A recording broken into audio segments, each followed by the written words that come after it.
Hi everybody, welcome to Ask the Baritone Baker. I'm John McKee and I'm here to answer all of your burning questions about baking. John, we have a question today about ingredients.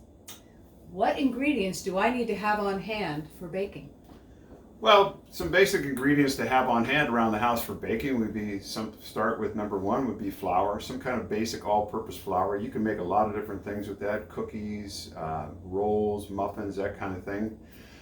Some basic leaveners like baking powder, baking soda, and dry active yeast if you're going to make a yeast-raised product.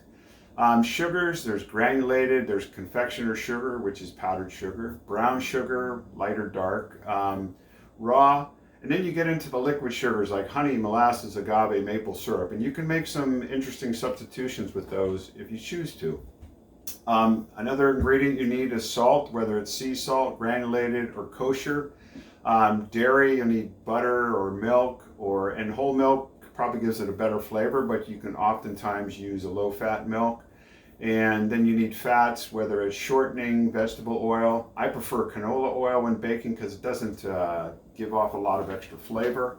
And then again, butter too is another fat. And then extracts. Vanilla extract is something that works in a lot of recipes, and you'll find it in most recipes when you're baking, but there's other extracts like almond, that sort of thing. And then some basic spices that are good to have around is something like cinnamon, clove, allspice, and ginger, just to name a few. So thanks for tuning in to this episode of Ask the Baritone Baker. If you'd like to have your questions answered, please submit them via email to info@baritonebaker.com. And I look forward to seeing you again soon, and let's go bake some fun. Let's bake some fun.